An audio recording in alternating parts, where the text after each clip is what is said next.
Good morning. Today we are reading The Hobbit by J.R.R. Tolkien, and we are on chapter 7, Queer Lodgings. The next morning, Bilbo woke up with the early sun in his eyes. He jumped up to look at the time and to go and put his kettle on, and found he was not home at all. So he sat down and wished in vain for a wash and a brush. He did not get either, nor tea, nor toast, nor bacon for his breakfast, only cold mutton and rabbit, and after that he had to get ready for a fresh start. This time he was allowed to climb onto an eagle's back and cling between his wings. The air rushed over him, and he shut his eyes. The dwarves were crying farewells and promising to repay the Lord of the Eagles if ever they could, as off rose 15 great birds from the mountain side. The sun was still close to the eastern edge of things. The morning was cool, and mists were in the valleys and hollows entwined here and there about the peaks and pinnacles of the hills. Bilbo opened an eye to peep and saw that the birds were already high up, and the world was far away, and the mountains were falling back behind them into the distance. He shut his eyes again and held on tighter. "Don't pinch," said the eagle. "You need not be frightened like a rabbit. Even if you look rather like one, it is a fair morning with little wind. What is finer than flying?" Bilbo would have liked to say, a warm bath and late breakfast on the lawn afterwards, but he thought it better to say nothing at all and to let go his clutch just a tiny bit. After a good while, the eagles must have seen the point they were making for, even from their great height, for they began to go down circling round in great spirals. They did this for a long while, and at last the hobbit opened his eyes again. The earth was much nearer, and below them were trees that looked like oaks and elms, and wide grasslands, and a river running through it all. But cropping out of the ground, right in the path of the stream which looped itself about it, was a great rock, almost a hill of stone, like a last outpost of the distant mountains, or a huge piece that was cast miles into the plain by some giant among giants. Quickly now to the top of this rock the eagles swooped one by one and set down their passengers. "Farewell," they cried, "wherever you fare, till your eyries receive you at the journey's end." That is the polite thing to say amongst eagles. "May the wind under your wings bear you where the sun sails and the moon walks," answered Gandalf, who knew the correct reply. And so they parted, and though the Lord of the Eagles became in after days the king of all birds, and wore a golden crown, and his 15 chieftain golden collars made of the gold that the dwarves gave them, Bilbo never saw them again, except high and far off in the battle of 5 armies. But as that comes in at the end of this tale, we will say no more about it just now. There was a flat space on the top of the hill of stone, and a well-worn path with many steps leading down it to the river, across which a ford of huge flat stones led to the grassland beyond the stream. There was a little cave, a wholesome one with a pebbly floor, at the foot of the steps, and near the end of the stony ford. Here the party gathered and discussed what was to be done. "I always meant to see you all safe, if possible, over the mountains," said the wizard. "And now, by good management and good luck, I have done that. Indeed, we are now a good deal further east than I ever meant to come with you, for after all this is not my adventure. I may look in on it again before it is all over, but in the meanwhile I have some other pressing business to attend to." The dwarves groaned and looked most distressed, and Bilbo wept. They had begun to think Gandalf was going to come all the way, and would always be there to help them out of difficulties. "I am not going to disappear this very instant," said he. "I can give you a day or 2 more. Probably I can help you out of your present plight, and I need a little help myself. We have no food, no baggage, and no ponies to ride, and you don't know where you are. Now I can tell you that. You are still some miles north of the path which we should have been following, if we had not left the mountain pass in a hurry. Very few people live in these parts unless they have come here since I was last down this way, which is some years ago. But there is somebody that I know of who lives not far away, and that somebody made the steps on the great rock, the Carrick, I believe he calls it. He does not come here often, certainly not in the daytime, and it is no good waiting for him. In fact, it would be very dangerous.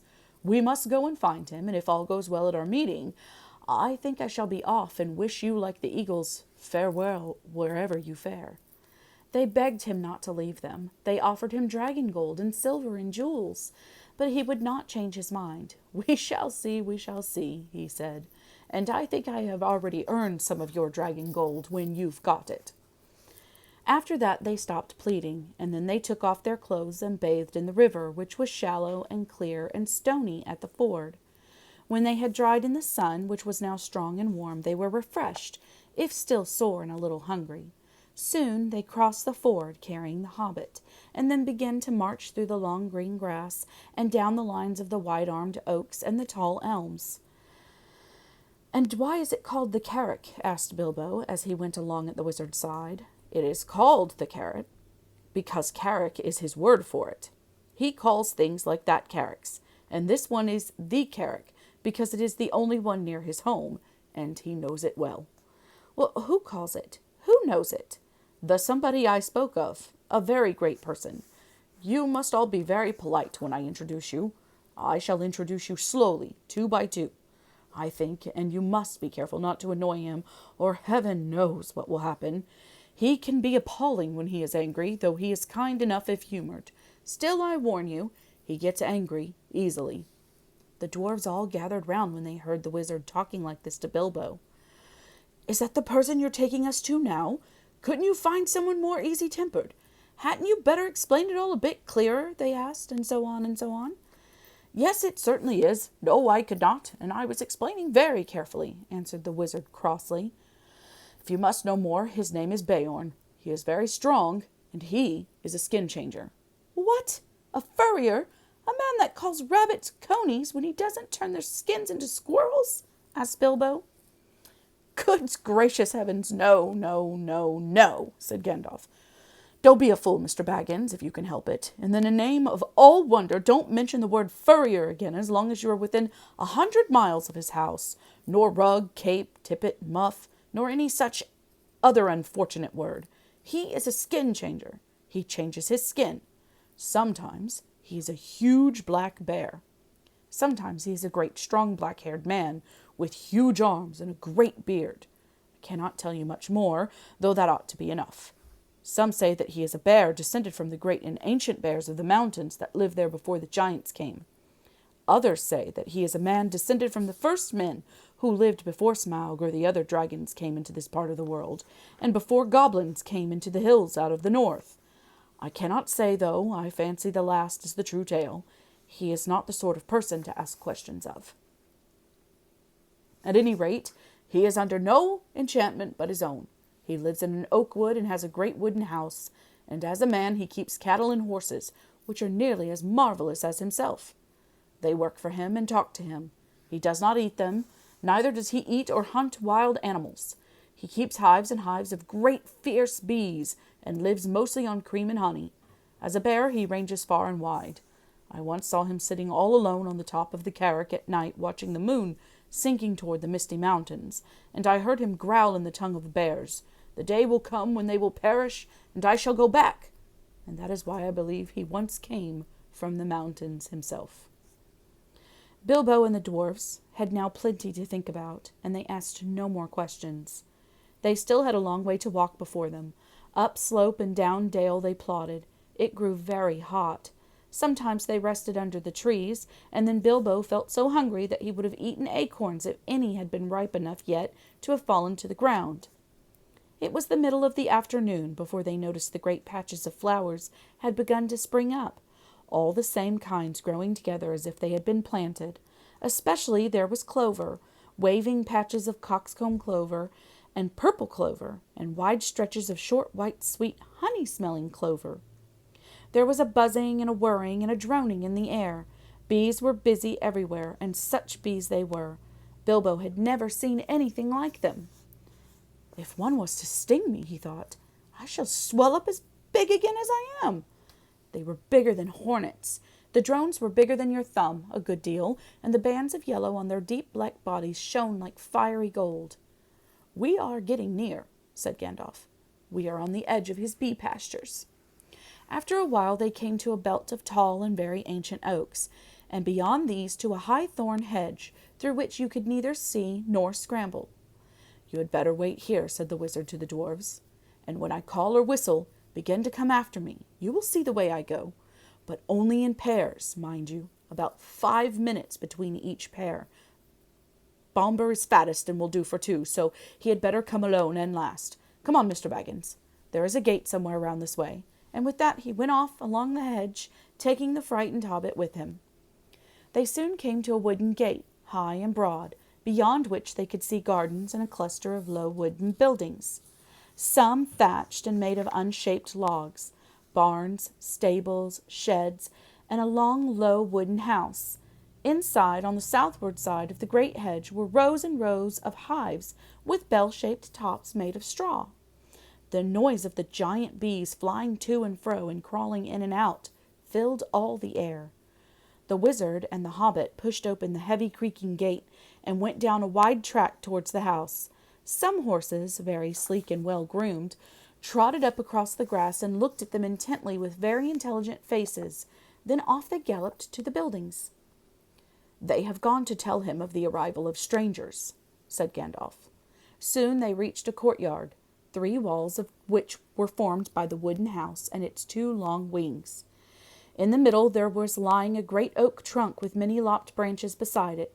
Standing near was a huge man with thick black beard and hair and great bare arms and legs with knotted muscles. He was clothed in a tunic of wool down to his knees and was leaning on a large axe. The horses were standing by him with their noses at his shoulder. "Oh, here they are," he said to the horses. "They don't look dangerous. You can be off now." And he laughed a great rolling laugh, put down his axe, and came forward. "Who are you, and what do you want?" he asked gruffly, standing in front of them and towering tall above Gandalf. As for Bilbo, he could easily have trotted through his legs without ducking his head to miss the fringe of the man's brown tunic. "I am Gandalf," said the wizard. "Never heard of him," growled the man. "And what's this little fellow?" he said, stooping down to frown at the hobbit with his bushy black eyebrows. "That is Mr. Baggins, a hobbit of good family and unimpeachable reputation," said Gandalf. Bilbo bowed. He had no hat to take off, and was painfully conscious of how many missing buttons he had. "I am a wizard," continued Gandalf, "and I have heard of you, even if you have not heard of me, but perhaps you have heard of my good cousin Radagast, who lives near the southern borders of Mirkwood." "Oh, yes, not a bad fellow as wizards go, I believe. I used to see him now and again," said Beorn. "Well, now I know who you are, or who you say you are. What do you want?" "Well, to tell you the truth, we have lost our luggage and nearly lost our way, and we are rather in need of help, or at least of advice. I may say we have had a rather bad time with goblins in the mountains." "Goblins?" "Goblins, oh, so you've been having trouble with them, have you?" said the big man less gruffly. "What did you go near them for?" "Well, sir, we did not mean to. They surprised us at night in a pass, which we had to cross. We were coming out of the lands over west into these countries. It is a long tale." "Well, then you'd better come inside and tell me some of it, if it won't take all day," said the man, leading the way through a dark door that opened out of the courtyard into the house. Following him, they found themselves in a wide hall with a fireplace in the middle. Though it was summer, there was a wood fire burning, and the smoke was rising to the blackened rafters in search of the way out through an opening in the roof. They passed through this dim hall, lit only by that fire and the hole above it, and came through another smaller door into a sort of veranda, propped on wooden posts made of single tree trunks. It faced south and was still warm and filled with the light of the westering sun, which slanted into it and fell golden on the garden full of flowers that came right up to the steps. Here they sat on wooden benches while Gandalf began his tale, and Bilbo swung his dangling legs and looked at the flowers in the garden, wondering what their names could be, as he had never seen half of them before. "I was coming over the mountains with a friend or two," said the wizard. "Or two?" said Beorn. "Well, I can only see one, and a little one at that." "Well, to tell you the truth, I did not like to bother you with a lot of us until I found out if you were busy. I will give a call if I may." "Well, go on, call away then." So Gandalf gave a long shrill whistle, and presently Thorin and Dori came round the house, by the garden path, and stood bowing low before them. 1 or 3 you meant, I see, said Beorn. But these aren't hobbits, they are dwarves. Thorin Oakenshield at your service. And Dori at your service, said the 2 dwarves, bowing again. I don't need your service, thank you, said Beorn, but I expect you need mine.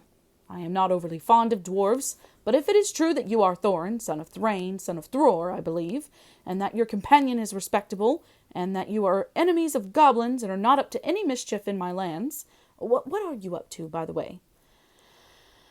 They are on their way to visit the land of their fathers, away east beyond Mirkwood, put in Gandalf, and it is entirely an accident that we are in your lands at all. We were crossing by the high pass that should have brought us to the road that lies to south of your country, when we were attacked by the evil goblins, as I was about to tell you. Oh, go on telling then, said Beorn, who was never very polite. There was a terrible storm, and the stone giants were out hurling rocks. And at the head of the pass we took refuge in a cave, the Hobbit and I and several of our companions. Do you call 2 several? Beorn asked. Well, no, as a matter of fact, there were more than 2. Oh, where are they? Killed? Eaten? Have they gone home? Well, no. See, they don't seem all to have come when I whistled. Shy, I expect. You see, we are very much afraid that we are rather a lot for you to entertain. Well, go on and whistle again. I am in for a party, it seems, and 1 or 2, well, 1 or 2 more won't make much difference, growled Beorn. Gandalf whistled again, but Nori and Ori were there almost before he had stopped, for if you remember, Gandalf had told them to come in pairs every 5 minutes. Hello, said Beorn. You came pretty quick. Where were you hiding? Come on, my jack-in-the-boxes. Come on in. Nori at your service. Ori at, they began, but Beorn interrupted them. Thank you. When I want your help, I will ask for it. Sit down and let's get on with this tale, or it will be supper time before it is ended. Well, as soon as we were asleep, went on Gandalf, a crack at the back of the cave opened, and goblins came out and grabbed the Hobbit and the dwarves and our troop of ponies. Troop of ponies? What were you, a traveling circus? Or were you carrying lots of goods? Or do you always call 6 a troop? Oh no, as a matter of fact, there were more than 6 ponies, for there are more than 6 of us. And well, here are 2 more. And just at that moment, Balin and Dwalin appeared and bowed so low that their beards swept the stone floor. The big man was frowning at first, but they did their best to be frightfully polite and kept on nodding and bending and bowing and waving their hoods before their knees in proper dwarf fashion, till he stopped frowning and burst into a chuckling laugh. They looked so comical to him.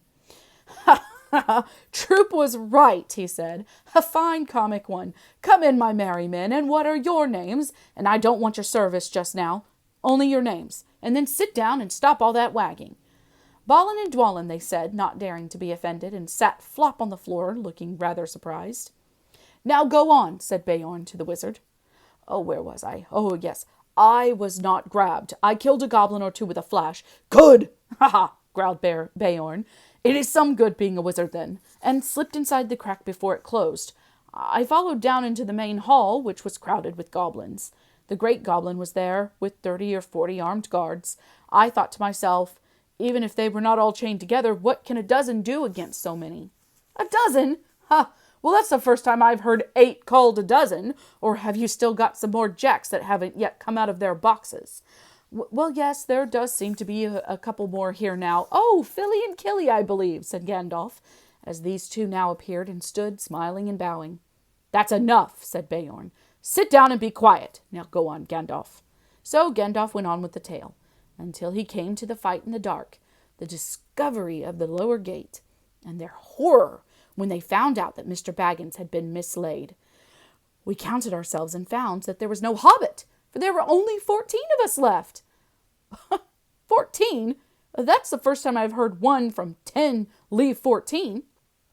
You mean 9, or else you haven't told me yet all names of your party. Well, of course you haven't seen Oin and Gloin yet, and bless me, here they are now. I hope you will forgive them for bothering you. Oh, let 'em all come. Hurry up. Come along, you 2, and sit down. But look here, Gandalf. Even now, we've only got yourself and 10 dwarves and the Hobbit that was lost, and that makes 11, plus 1 mislaid, and not 14, unless wizards count differently to other people. But now, please get on with the tale. Beorn did not show it more than he could help, but really he had begun to get very interested. You see, in the old days he had known the very part of the mountains that Gandalf was describing. He nodded and he growled when he heard of the hobbits' reappearance, and of their scramble down the stone slide, and of the wolf ring in the woods. And when Gandalf came to their climbing trees, with the wolves all underneath, he got up and strode about and muttered, "Oh, I wish I'd been there. I would have given them more than fireworks." "Well," said Gandalf, very glad to see that his tale was making a good impression, "I did the best I could. There we were, with wolves going mad underneath us, and the forest beginning to blaze in places, when the goblins came down from the hills and discovered us, and they yelled with delight, and they sang songs making fun of us, 15 birds and 5 fir trees. "Good heavens," growled Beorn. "Don't pretend that goblins can't count. They can. 12 isn't 15, and they know it." "Well, and so do I. And there were Bifur and Bofur as well. I hadn't ventured to introduce them before, but here they are." In came Bifur and Bofur. "And me!" gasped Bombur, puffing up behind. He was fat and also angry at being left to last. He refused to wait 5 minutes and followed immediately after the last two. "Well, now there are 15 of you, and since goblins can count, I suppose that is all there were up the trees. Now perhaps we can finish this story without any more interruptions." Mr. Baggins then saw how clever Gandalf had been. The interruptions had really made Beorn more interested in the story, and the story had kept him from sending the dwarves off at once like suspicious beggars. He never invited people into his house if he could help it. He had very few friends, and they lived a good way away, and he never invited more than a couple of those into his house at a time. Now he had gotten 15 strangers sitting on his porch.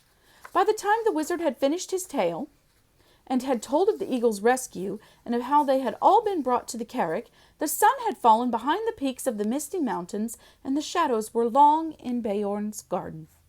"Ha! A very good tale," he said. "The best I have heard for a long while. If all beggars could tell such a good one, they might find me kinder.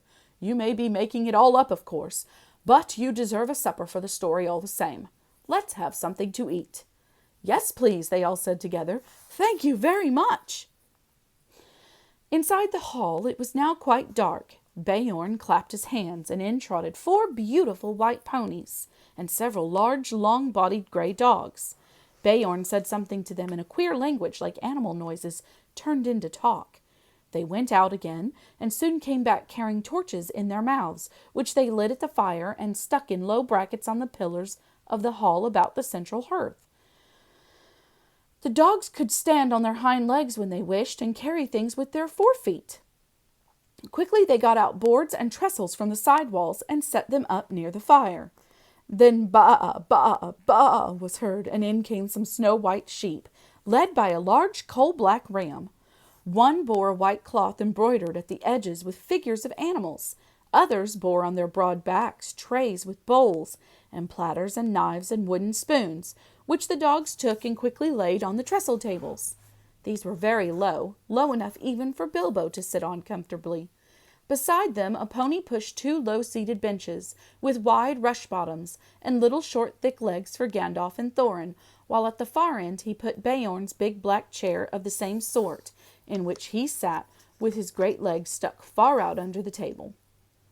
These were all the chairs he had in his hall, and he probably had them low like the tables for the convenience of the wonderful animals that waited on him. What did the rest sit on? Well, they were not forgotten. The other ponies came in rolling around drum-shaped sections of logs, smoothed and polished and low enough even for Bilbo. So soon they were all seated at Beorn's table, and the hall had not seen such a gathering for many a year. There they had a supper, or a dinner, such as they had not had since they left the last homely house in the west, and said good-bye to Elrond. The light of the torches and the fire flickered about them, and on the table were 2 tall red beeswax candles.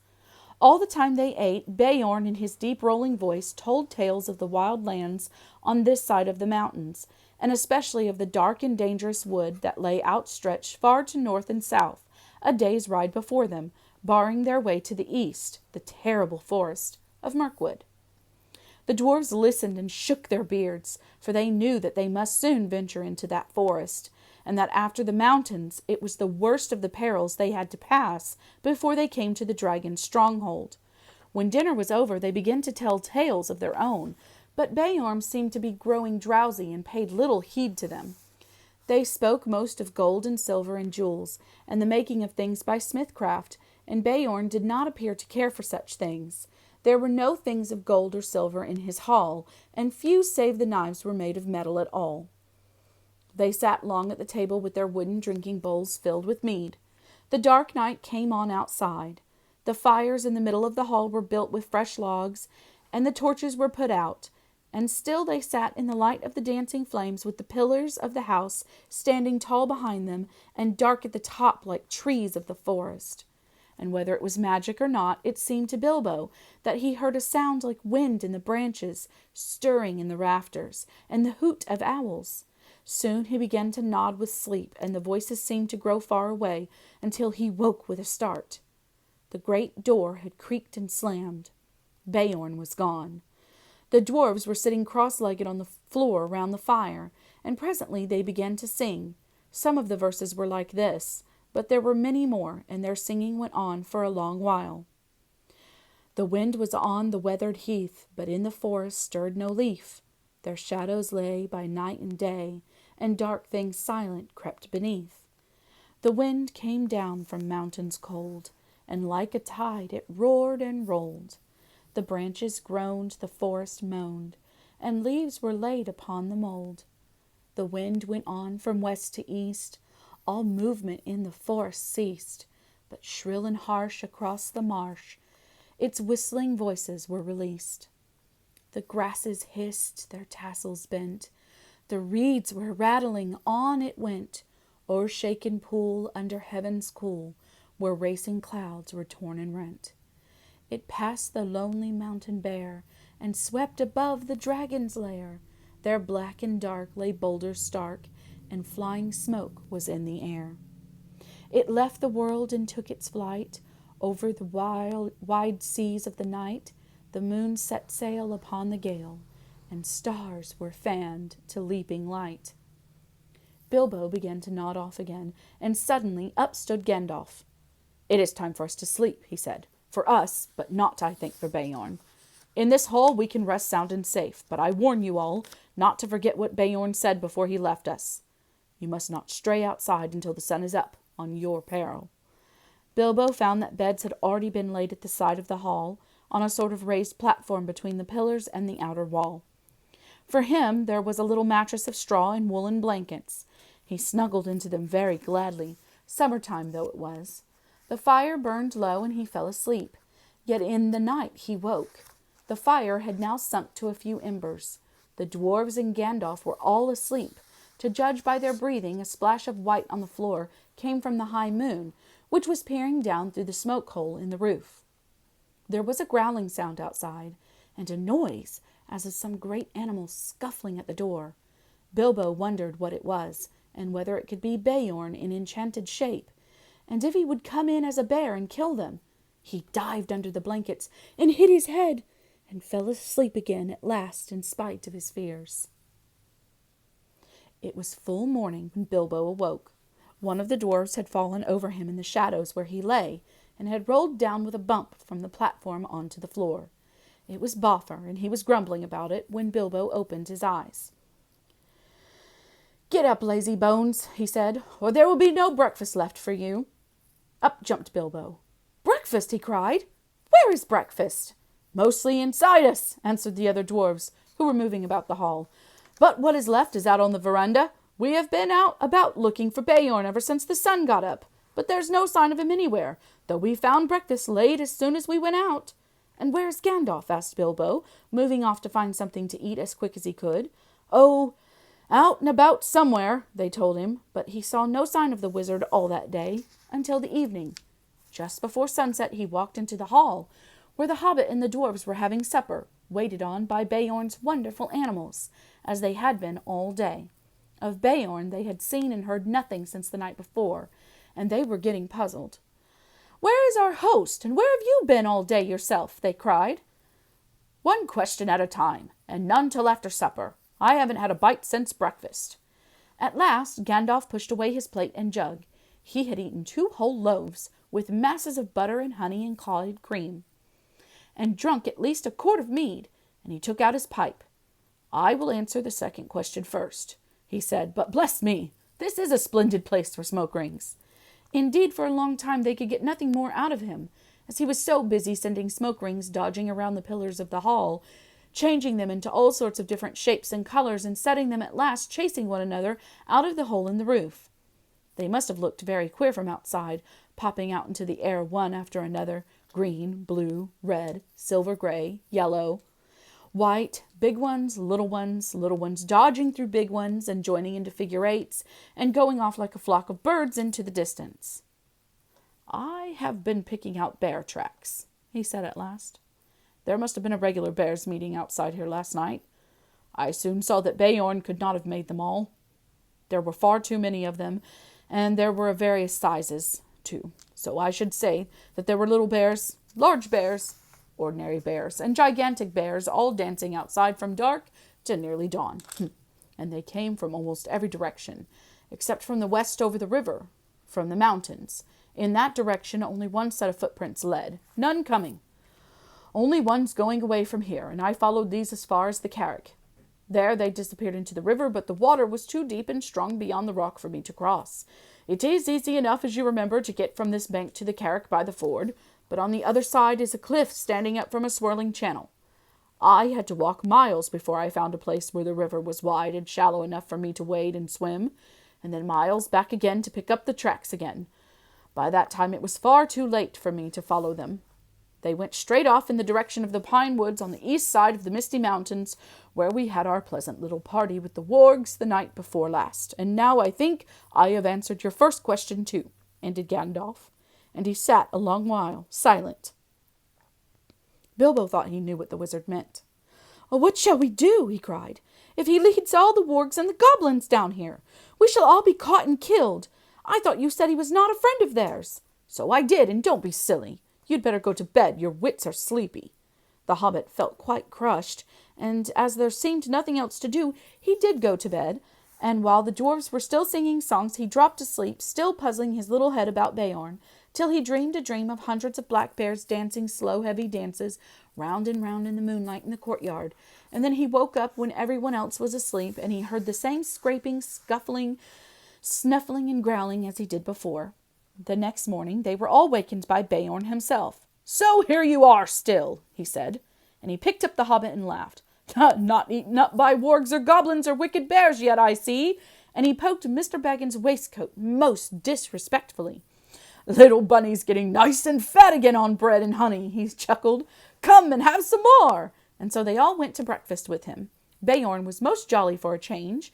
Indeed, he seemed to be in a splendidly good humor, and set them all laughing with his funny stories. Nor did they have to wonder long where he had been or why he was so nice to them, for he told them himself. He had been over the river and right back up into the mountains, from which you can guess that he could travel quickly in bear's shape at any rate. From the burnt wolf glade he had soon found out that part of their story was true, but he had found more than that. He had caught a warg and a goblin wandering in the woods. From these he had gotten news. The goblin patrols were still hunting with wargs for the dwarves, and they were fiercely angry because of the death of the great goblin, and also because of the burning of the chief wolf's nose, and the death from the wizard's fire of many of his chief's servants. So much they told him when he forced them, but he guessed there was more wickedness than this afoot, and that a great raid of the whole goblin army with their wolf allies into the lands shadowed by the mountains might soon be made to find the dwarves, or to take vengeance on the men and creatures that lived there, and who they thought might be sheltering them. "It was a good story, that of yours," said Beorn, "but I like it still better now that I am sure it is true. You must forgive my not taking your word. If you lived near the edge of Mirkwood, you would take the word of no one that you did not know as well as your brother, or better. And as it is, I can only say that I have hurried home as fast as I could to see that you were safe, and to offer you any help that I can. I shall think more kindly of dwarves after this. Killed the great goblin! Ha! Killed the great goblin!" He chuckled fiercely to himself. "What did you do with the goblin and the warg?" asked Bilbo suddenly. "Well, come and see," said Beorn, and they followed him round the house. A goblin's head was stuck outside the gate, and a warg's skin was nailed to a tree just beyond. for Beorn was a fierce enemy. But now he was their friend, and Gandalf thought it was wise to tell him their whole story and the reason of their journey so that they could get the most help that he could offer them. This is what he promised to do for them. He would provide ponies for each of them and a horse for Gandalf for their journey to the forest, and he would lade them with food to last them for weeks with care, and packed so as to be as easy as possible to carry, nuts, flour, sealed jars of dried fruits, and red earthenware pots of honey, and twice-baked cakes that would keep good a long time, and on a little of which they could march far. The making of these was one of his secrets, but honey was in them, as was in most of his foods, and they were good to eat, though they made one thirsty. Water, he said, they would not need to carry this side of the forest, for there were streams and springs along the road. But your way through Mirkwood is dark. It is dangerous and difficult. Water is not easy to find there, nor food. The time is not yet come for nuts, though it may be past and gone indeed, before you get to the other side. And nuts are about all that grows there fit for food. In there the wild things are dark, queer, and savage. I will provide you with skins for carrying water, and I will give you some bows and arrows, but I doubt very much whether anything you find in Mirkwood will be wholesome to eat or to drink. There is one stream there, I know. It is black and strong, and crosses the path, that you should neither drink of nor bathe in, for I have heard that it carries enchantment, and a great drowsiness and forgetfulness, and in the dim shadows of that place I don't think you will shoot anything, wholesome or unwholesome, without straying from the path. That you must not do for any reason. That is all the advice I can give you all. Beyond the edge of the forest I cannot help you much. You must depend on your luck and your courage and the food I send with you. At the gate of the forest I must ask you to send back my horse and my ponies. But I wish you all speed, and my house is open to you if ever you should come this way again. They thanked him, of course, with many bows and sweeping of their hoods, and with many an "at your service, O master of the wide wooden halls." But their spirits sank at his grave words, and they all felt that the adventure was far more dangerous than they had thought, while all the time, even if they passed all the perils of the road, there was a dragon still waiting at the end. All that morning they were busy with preparations. Soon after midday they ate with Beorn for the last time, and after the meal they mounted the steeds he was lending them, and bidding him many farewells, they rode off through his gate at a good pace. As soon as they left his high hedges at the east of his fenced lands, they turned north, and then bore to the northwest. By his advice they were no longer making for the main forest road to the south of his land. Had they followed the pass, their path would have led them down a stream from the mountains that joined the great river miles south of the Carrick. At that point there was a deep ford which they might have passed, if they had still had their ponies, and beyond that a track led to the skirts of the wood, and to the entrance of the old forest road. But Beorn had warned them that that way was now often used by goblins, while the forest road itself, he had heard, was overgrown and disused at the eastern end, and led to impassable marshes, where the paths had been long lost. Its eastern opening had also always been far to the south of the lonely mountain, and would have left them still with a long and difficult northward march when they got to the other side. North of the Carrick, the edge of Mirkwood drew closer to the borders of the great river, and though here the mountains too drew down nearer, Beorn advised them to take this way, for at a place a few days' ride due north of the Carrick was the gate of a little-known pathway through Mirkwood that led almost straight towards the lonely mountain. "The goblins will not dare to cross the great river for 100 miles north of the Carrick, nor to come near my house. It is well protected at night. But I shall ride fast, for if they make their raid soon, they will cross the river to the south, and scour all the edge of the forest so as to cut you off, and wargs run swifter than ponies.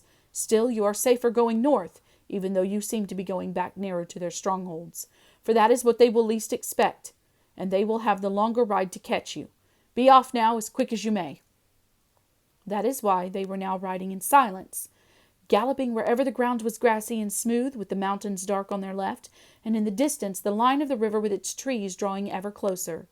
The sun had only just turned west when they started, and till evening it lay golden on the land about them. It was difficult to think of pursuing goblins behind, and when they had put many miles between them and Beorn's house, they began to talk and to sing and to forget the dark forest path that lay in front. But in the evening, when the dusk came on, and the peaks of the mountains glowered against the sunset, they made a camp and set up a guard. And most of them slept uneasily with dreams in which there came the howl of hunting wolves and the cries of goblins.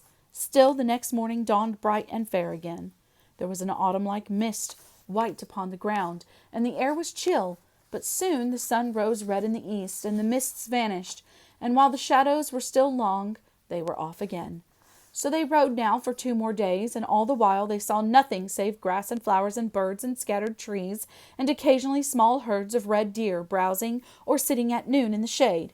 Sometimes Bilbo saw the horns of the harts sticking up out of the long grass, and at first he thought they were the dead branches of trees. That 3rd evening they were so eager to press on, for Beorn had said that they should reach the forest gate early on the 4th day, that they rode still forward after dusk and into the night beneath the moon. As the light faded, Bilbo thought he saw away to the right or to the left the shadowy form of a great bear prowling along in the same direction. But if he dared mention it to Gandalf, the wizard would only say, "Hush! Take no notice." The next day they started before dawn, though their night had been short. As soon as it was light, they could see the forest coming as it were to meet them, or waiting for them, like a black and frowning wall before them. The land began to slope up, and it seemed to the hobbit that a silence began to draw in upon them. Birds began to sing less. There was no more deer. Not even rabbits were to be seen. By the afternoon they had reached the eaves of Mirkwood, and were resting almost beneath the great overhanging boughs of its outer trees. Their trunks were huge and gnarled, their branches twisted, their leaves dark and long. Ivy grew on them and trailed along the ground. "Well," said Gandalf, "here is Mirkwood, the greatest of the forests of the northern world. I hope you like the look of it. Now you must send back those excellent ponies you have borrowed." The dwarves were inclined to grumble at this, but the wizard told them that they were fools. "Beorn is not as far off as you seem to think, and you had better keep your promises anyway, for he is a bad enemy to have. Mr. Baggins' eyes are sharper than yours. If you have not seen each night after dark a great bear going along with us, or sitting far off in the moon watching our camps, not only to guard you and guide you, but to keep an eye on the ponies too. Beorn may be your friend, but he loves his animals as if they were his children. You do not guess what kindness he has shown you in letting dwarves ride them so far and so fast, nor what would happen to you if you tried to take them into the forest." "What about the horse, then?" said Thorin. "You don't mention sending that back." "I don't, because I am not sending it." "Well, what about your promise, then?" "I will look after that. I am not sending the horse back, for I am riding it." Then they knew that Gandalf was going to leave them at the very edge of Mirkwood, and they were in despair. But nothing they could say would change his mind. Now, we had this all out before we landed on the Carrick," he said. "It is no use arguing. I have, as I told you, pressing business away south, and I am already late through bothering with you people. You may meet again before all is over, and then again, of course, we may not. That depends on your luck and on your courage and sense. And I'm sending Mr. Baggins with you. I have told you before that he has more about him than you guess, and you will find that out before long. So cheer up, Bilbo, and don't look so glum. Cheer up, Thorin and company. This is your expedition, after all. Think of the treasure at the end, and forget the forest and the dragon, at any rate, until tomorrow morning." When tomorrow morning came, he still said the same. So now there was nothing left to do but to fill their water skins at a clear spring they found close to the forest gate, and unpack the ponies. They distributed the packages as fairly as they could, though Bilbo thought his lot was wearisomely heavy, and did not at all like the idea of trudging for miles and miles with all of that on his back. "Don't you worry," said Thorin. "It will get lighter all too soon. Before long, I expect we shall all wish our packs heavier when the food begins to run short." Then at last they said goodbye to their ponies and turned their heads for home. Off they trotted gaily, seeming very glad to put their trails towards the shadow of Mirkwood. As they went away, Bilbo could have sworn that a thing like a bear left the shadow of the trees and shambled off quickly after them. Now Gandalf too said farewell. Bilbo sat on the ground feeling very unhappy and wishing he was beside the wizard on his tall horse. He had gone just inside the forest after breakfast, a very poor one at that, and it had seemed as dark in there in the morning as at night, and very secret, a sort of watching and waiting feeling. He thought to himself. "Goodbye," said Gandalf to Thorin, "and goodbye to you all. Goodbye. Straight through the forest is your way now, and don't stray off the track.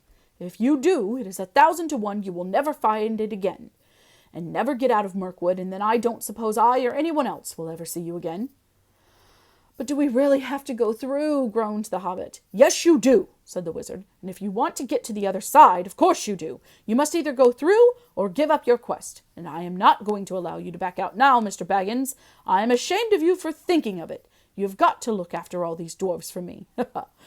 "Yes," he laughed. "No, no," said Bilbo. "I didn't mean that. I meant is there no way around?"